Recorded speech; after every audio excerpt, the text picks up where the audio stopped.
What's going on, y'all? It's your boy Swole TCG, and we are out here with that fire, that heat, that's off. So I just top 8 my Justice Hunters case tournament. 49 players. It was a great tournament, and I played Fiendsmith Primite Control. The deck performed phenomenal. I went in there expecting to be able to beat a lot of these players because they're still learning the new cards, and I have a great grasp on Fiendsmith. I've been playing Fiendsmith since the conception of it, so I was really confident in it. Primite's very impressive, Fiendsmith's very impressive. Everything recycles, you outgrind everybody, and I think it was just a really good meta call just because it's early in the meta. I don't know if it will hold up well as people start learning BSK9 and starting to get better with it, and same with Yummy, but overall it performed phenomenal, and I'm really happy with the results that it did. My matchups were Mitsu Fiendsmith, that was 2-0'd. Then I 2-1 BSK9 3 times. So I played BSK9 3 times, won all 3. I lost pretty much every die roll besides 2. So I played a total of 7 games, one of them being top cut, and then I lost 2 of those die rolls, or I'm sorry, I won 2 die rolls. So overall it was very successful. I played a total of 5 Vanquishable K9 decks. I won 3 of the matchups out of the 5, and the 2 that I lost to was the same player, just again in top cut. And he ended up winning the whole event. He was a great player. He knew the cards really well. It was great interactions. I didn't have the best hands, but overall, I mean, it was just good gameplay. All those players are really strong. I think this is such an incredible format. This is the most fun I've had playing Yu-Gi-Oh! And the longest time. The amount of interactive plays, being able to interact on your own turn, your opponent trying to interact with you on your turn, or with Azuna and Lupus, it's phenomenal. It's phenomenal, and I loved it. All the players were great. They performed really well. It was overall just an awesome experience. So shout out to any of you guys that are watching it. You guys are all awesome, and I hope to play you guys again at the upcoming regional. Let's go ahead and jump on into this deck profile, and I hope you guys like it. Alright guys, let's go ahead and jump on in. I'll start off with the engines, and we'll go into the non-engine, then we'll go into extra deck, and then we'll go into the side deck. So like always, we got our Fiendsmith engine, 3 Lacrima. We are maxing out on these bad boys. All right, you max out on the Fiendsmith engine all day, every day. 3 Engraver, you know how it is. And when we like that engine, baby, we max it out. All right, the go to all engines, 3 Track, 1 Lurie, 1 Paradise. Give me that Starlight, baby. Give me that Starlight. Starlight Paradise would be crazy, guys. Starlight Paradise in the 10s, imagine. That's pretty self-explanatory, guys. I don't really need to talk about it too much. I mean, if you don't know already, this is the best normal summon in the game. Still hasn't changed. As long as Fiendsmith around, Lacrima will always be the best normal summon. Our Primite engine. We got the 3 loads, 3 Ethers, 2 Drill Beam, and then our normal monsters, we are running Beast of Talor and Dippity. Beast of Talor is your level 6 Fiend, and then we got a level 4 Light Fiend. These 2 are very important. You need both of them, and you need 2 Drill Beam. 2 Drill Beam always comes up in the grind game, 100% of the time, and Drill Beam was a god card this format. A lot of times, people were not ready for Drill Beam to come up. You know that it's just that extra layer of interruption. Dippity obviously isn't just for Fiendsmith plays. Because it's a level 4, you're essentially summoning this. You grab load effect, you add Drill Beam, load effect, you summon out Dippity, and then you make Maguska. Okay, so majority of the time I'm making Maguska. If I have Fiendsmith, which I do, I usually always have one of the Fiendsmith cards. As you see, we max out the engine. I go into Caesar play, you don't nib me. I have Caesar on board, then I go into the Primite plays. So, and then once you get into the Primite plays, it's pretty self-explanatory, exactly what I just said. You make Baguska. Now they have to deal with a Caesar and a Baguska. So if the out the Baguska with SP, it doesn't matter because we have we have Caesar ready, and then we have Drill Beam set. And then plus, you're still going to have at least 2 to 3 hand traps in hand after the fact. So very important to maximize on that. The second normal does come up in grind games. I had it where I ran out of interactions. The DD crowed my engraver, and I had Necroquip on board. I just used load effect to special out Beast of Talor, overlaid Necroquip and Beast of Talor to make Caesar, and I was able to win that game. So this having the extra body and the extra summon from load is just huge. All right, so just be ready for that. And you can use any level 6, but you always want to have a level 6 and you always want to have a level 4. It's too much synergy with this deck. And Baguska is absolutely phenomenal, this format. If I had to say the best extra deck monster I had and what won me games was Baguska, because when I sat on Baguska, he couldn't do anything. He passed to my turn. I out whatever interruption he put. He would usually make like a Nash Knight trying to steal something, but I'd have Drill Beam. I Drill Beam their Nash Knight. They can't respond with anything because they can't use any of their monster effects because of Baguska. So it was just huge.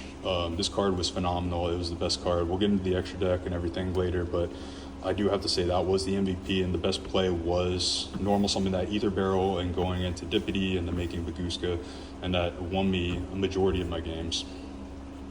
Non-engine, it can actually change. So, and I'll go over the changes here.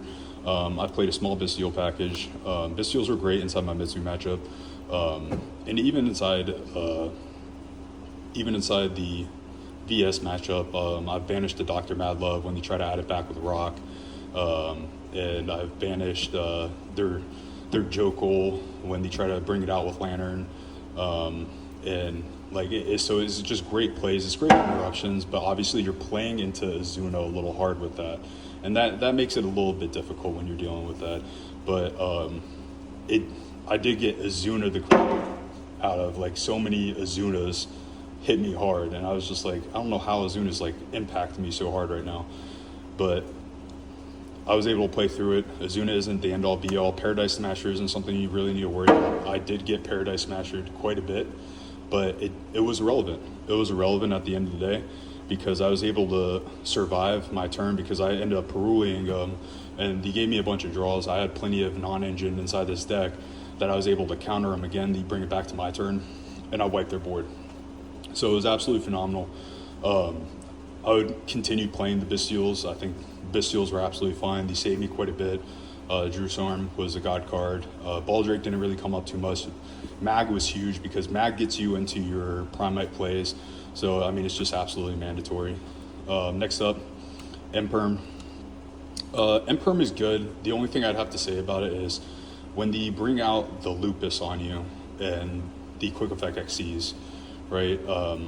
And you're kind of cooked at that point because, like, if the Quick Effect XCs, you can't target them with Imperm, you can't target them with Valor anymore, whatever that XCs is, and usually it's going to be Paradise Smashers. So, like, you want to stop them beforehand. So Imperm is great. If they start off Dr. Madlove or Ryzen, I was high rolling them each time. I just Imperm them and put it on. They better have Borger in hand to bounce back or something, because that was the best way to do it, to shut off their search. And if they got their search regardless, it is what it is.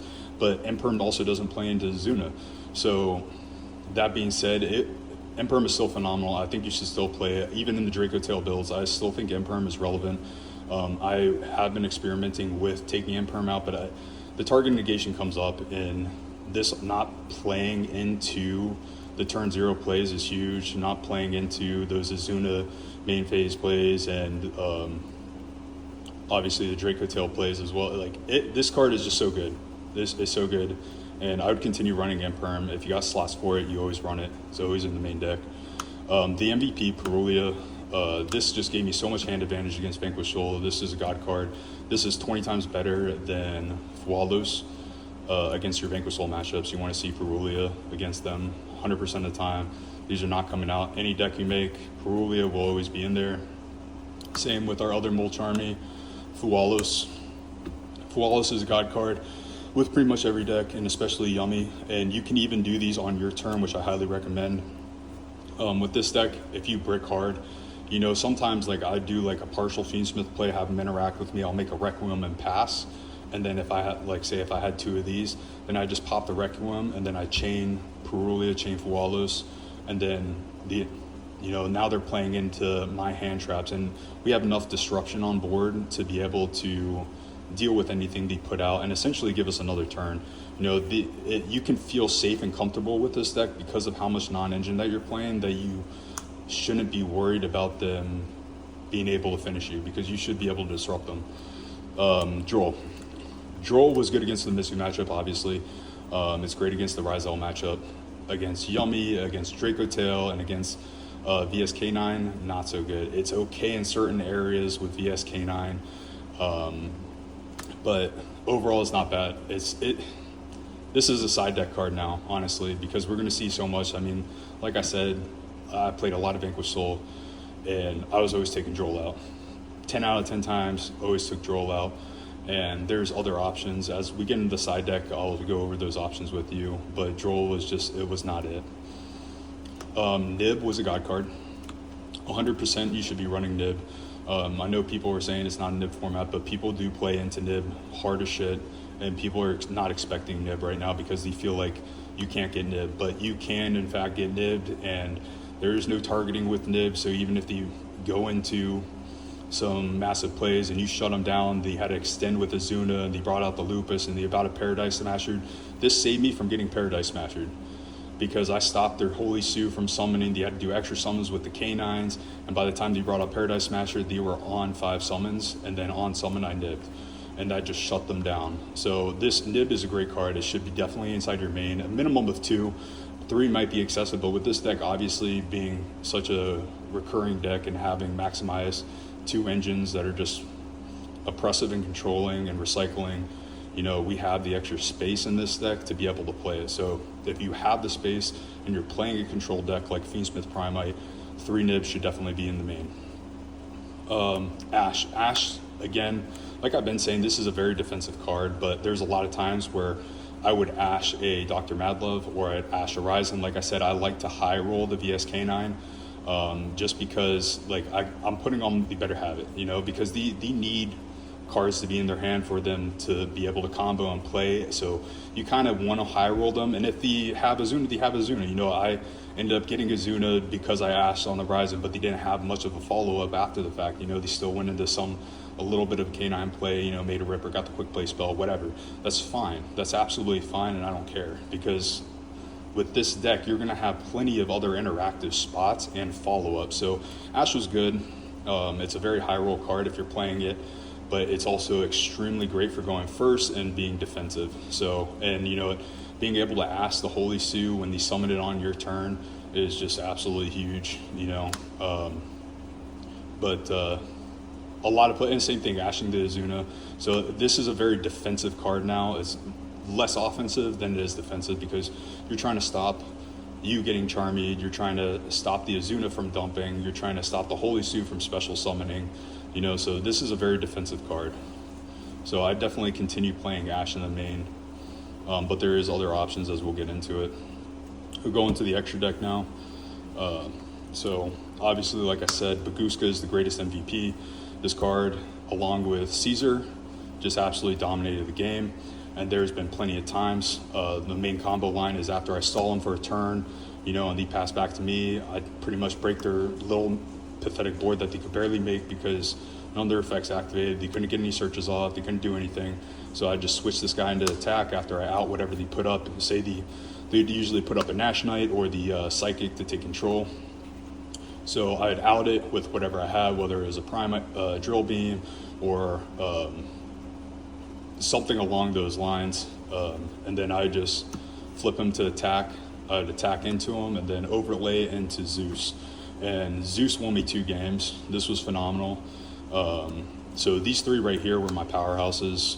It definitely won me a lot of games. I did not go into Typhon one time today.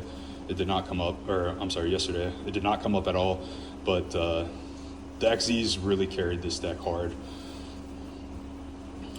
Chaos Angel did come up, but they were able to out it with the K9 quick play spell, obviously, because it destroys a card. But it was good in theory. It worked against some of my Yummy matchups. Well, I test played Yummy. I didn't play it at the top 8 tournament, but I did test play against Yummy, and it was good against Yummy. But overall, during the tournament, it came up like one time. It was good. I wouldn't take Chaos Angel out because it's Chaos Angel. Necroquip's the GOAT. People are forced to interact with you before you make Necroquip because they don't want you to get the draw. So they'll DD Crow early, which will put them off because then you have extra plays in there. Usually I'll have 2 Engravers engrave anyways, or I'll throw them off because like when I summon Lacrimal, I'll dump Trap instead. So then now they're worried if they special summon their Azuna, I activate Trap and I just send it. You know, so like that's another play that you guys should be aware of in this is usually I'm not sending an extra copy of Engraver to grave when I'm normal summoning Lacrima. I'm just going straight into Paradise just because I'm waiting for them to summon on my turn, and that came up quite a bit. But Necroquip overall, just being able to get the extra hand advantage was just phenomenal and huge, and I'd continue playing this all day, every day. Like I said, you know, I made this, he stopped the Engraver, and then I bring out the Beast of Talor overlay into DDD, so I still end on my full combo, as you would say. So Necroquip is definitely standard. Duke 100% can come out. Did not come up once. Had no reason to it. In theory, it was good because I figured I could go into Fiendsmith plays, then go into Primite plays because they actually normal summon. I could recycle my Baguska and Caesar because they're fiends to summon him. So in theory, it's good. Playing wise, it didn't come up. And what I would honestly do, guys, and what did come up was a second Baguska. I would have won my last VS K9 matchup if I had a second Baguska. Easily, 100%, hands down, because I could have just brought Deputy back out and then summoned another Baguska. I don't think anybody would expect the second Baguska. So I think I would definitely change this to a second one because it does come up in the grind game. And when you shut them down like that and they're burning through all their resources trying to out it because they have to hard make an SP. They can't link with Rock to banish with SP because Rock can't be linked with. So they have to go into an XCs, then bring out another summon, then go into SP. So that's huge. They're burning through resources just to out this Baguska. So like I said, Baguska was a god card against VSK9. I definitely play 2 Baguskas in this deck profile, and I would take out the Duke for it, 100%. 2 Desiree. 2 Desiree never came up, ever. If I was going for Desiree, it was because I was going for game, or I was sending them for trap, and I only ever needed 1. But every time I take out the second Desiree comes up. So for right now, until I find a better option in here, 2 Desiree is fine. It does come up. It has come up for me plenty of times in the past, enough for me to know to play 2 Desiree, but at the same time, like, it doesn't really matter that much. The main one that I'd say you definitely needed 2 of those, Baguska. That came up multiple times for me. I was able to still win through the grind on multiple games without the second, but if I had a second, it would have been crazy. Next up, 2 Rex. Obviously, 2 Rex, that's standard. We don't need to talk about that, guys. 2 Rex is standard. 1 sequence, 1 SP. SP didn't come up at all for me. I never made him once. Agmunde and Moon. Obviously, Moon's always good, and it just helps bait out some extra interactions. It helped me get into Fiendsmith plays when I couldn't. I just had like a barrel and a hand trap. So I was able to go Fiendsmith line and then still be able to full combo. And then Agmunde self-explanatory, Sequence self-explanatory. So I'd say if anything were flex spots, it would be the second Desiree, 100% the Duke, and then your SP. In theory, I mean, SP's SP, so I wouldn't get rid of it. But if you're looking for extra spots, definitely a second Baguska. I'd take out the Duke for that. It doesn't come up as much as people think it would. And then I would also think about taking away the second Desiree. But overall, it was solid. Definitely a second Baguska in here, for sure. Especially with this format. VSK9 loses so hard to Baguska. Their only out for it is SP or a case of K9. But second Baguska all day. Side deck. This card was a god card. This should have been in my main deck 100%. I banished Holy Sue when he tried to add it back with Rock. Obviously, Rock doesn't target, but I knew he was going to go for the Holy Sue. So I banished the Holy Sue, and that gave me the game. Send Lupus to grave, banish the Lupus. That multiple times that came up, gave me the game. This card, Mitsu, banish the ritual, spell, game of the game. DD Crew is phenomenal this format and needs to be in the main deck. I think this deck should play it 100%. I would play this over Droll, and I would side the Droll, because every single time I was siding out Droll for this card.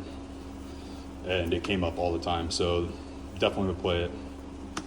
2 Brawl Drakes. I figured I'd see a lot more Mitsu. I figured people would still be trying to play the Mitsu, and I was also preparing for Yummy. I think the Bestials are phenomenal for Yummy, along with DD Crows and a heavy Bestial package. I mean, you're going to be able to snipe and take a lot of the advantage that they're trying to do.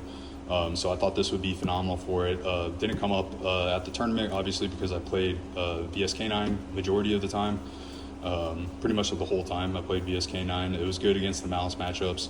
The one Malice matchup was okay, but obviously I lost. It didn't come through all the way, but so this could, in theory, this is good. I'd probably still play it. The only other option that I really am thinking about right now is honestly dropping these 2 for Ogre. I think Ogre is a phenomenal card this format. Being able to Ogre the Snatchy when he tried to Synchro, or being able to Ogre the K9 Field spell, that would be huge. Lancia was God card. It did give me 1 game against Malice. The Trinity, Talents, Cross Out, Call by, Talent came up quite a bit. Never saw the Cross Out, but it was phenomenal. And then 1D Barrier and 3 Triple Ts. Triple Ts was absolutely phenomenal as well.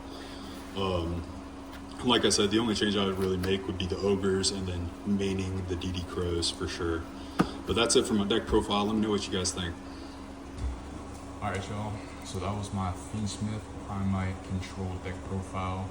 Let me know what you guys think. If there's any improvements you would make, if there's any meta calls that you think, how you guys are feeling about the meta. I know that for me, it was just a great time with interacting with those decks, as I said. And I'm super excited for the 3 new archetypes that come out. Currently, right now, I'm working on cooking up some Draco Tail Primite, and then also Draco Tail Bestial. Those deck profiles will be on their way to you guys ASAP. I'm still playing around, still testing it, and this will most likely be one of the decks I take to the next regional will be Draco Tail and a variant of it. I'm playing around with the K9 build as well. I'm also playing around with the Fiendsmith build. There's a lot of options out there. Also the Azamina build, as I said, because I love my Azamina. And by the way, guys, we'll sneak peek into the meta here. Azamina's pretty cracked against the meta. Everything in the meta targets right now. Literally everything. K9 targets their own cards. They target your cards. Yummies target their own cards. They target your cards. And what does Azamina have? The floodgate Saint Azamina that says you cannot target. They cannot play Yu-Gi-Oh! With Saint Azamina on the board, guys. That's pretty crazy. So I'll be experimenting with more Azamina builds. I know a lot of you guys that subscribe to me are looking forward to those videos, and I am cooking them up, believe me. Azamina Fiendsmith, always my top 2 archetypes. So I'll have those on the way to you as soon as I can. And right now I'm experimenting with the Draco Tail because turn 0 Dragoon just sounds crazy. Like, why wouldn't you make it turn 0 Dragoon? But let me know what you guys think. Go ahead, if you haven't, like the video, comment, give me your feedback, and please subscribe, man. If you guys want to see more content, let me know. And if you guys have any suggestions on changes or what you're interested in hearing or seeing, let me know. I'll happily work with you guys. I'm going to do my best to be more consistent on here. You know, I am a father and I do work full time, and I also bodybuild. I'm currently getting ready for a show right now, so you know, I got a lot on my plate, but I am going to do my best to make sure that I'm uploading content as much as possible for you guys, and we can grow and build this community together and be more creative together as a community. So I'm eager to hear all of you guys' feedback and thoughts. And you know, as we always say at the end of these videos, man, I want y'all to stay blessed. And if you're watching this, go for a walk. You know, go to the gym, get your lift in, because I'm a huge believer in bettering yourself physically and mentally. All right. So don't forget about the physical part. You know, a lot of you Yu-Gi-Oh players, you know, you got a little size on you, all right? And that's okay. That's okay. I used to be a chunky boy myself. But go ahead and make sure you stay healthy. Just get your steps in. That's all it takes. And if you guys ever have questions about fitness as well, you can always hit me up. I'm happy to help you. Free advice, just because I want to better you guys as a person overall. So with that being said, y'all stay blessed. I'll see you soon.